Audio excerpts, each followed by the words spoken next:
See, for a local economy, if the economy is large enough, meaning geographically large enough, it does not matter what the external value of the currency is.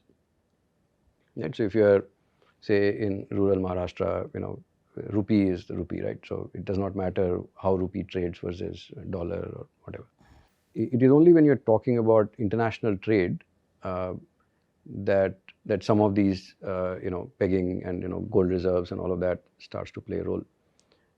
There was a time though, and this is where this myth and this the abstract nature of money becomes a problem, that if the ruler, the sovereign, is issuing paper currency or say things which actually don't have that physical value, but he's calling it say 1 cent or $1 or 1 pound, but he does not have the gold reserve. So effectively, so when you showed that I owe this person 100 rupees, it used to be that I owe this person so many sort of ounces of gold or whatever, right? So there was a time when that used to happen. Till more recently, so it was more about when you're deciding the exchange rate between two different currencies, on what basis do you decide what the exchange rate should be?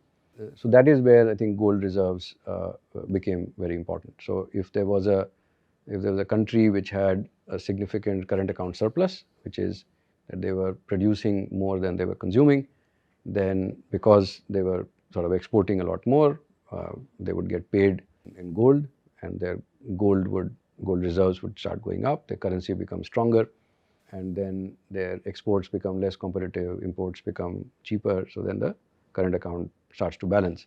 And the converse happens on the other side. So this was how the economies used to work. If some government decided to print money excessively and trigger demand, then automatically the imports would go up because you're consuming a lot more, but you're producing more or less the same thing. And then you start shedding your gold because you're running a current account deficit, yeah? So you're consuming more than you produce. And then you start, your gold reserves start dropping and your currency starts to devalue. So at a very basic level, these principles still apply.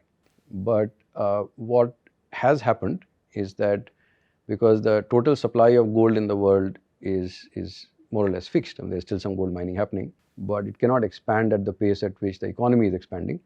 So therefore, these innovations of paper currency, digital money, all of that have allowed countries to break out of the gold peg. That because if you were pegged to gold, then you could only expand money supply at a certain pace. Yes. And that was turning out to be a restrictive factor in how fast your economies could grow.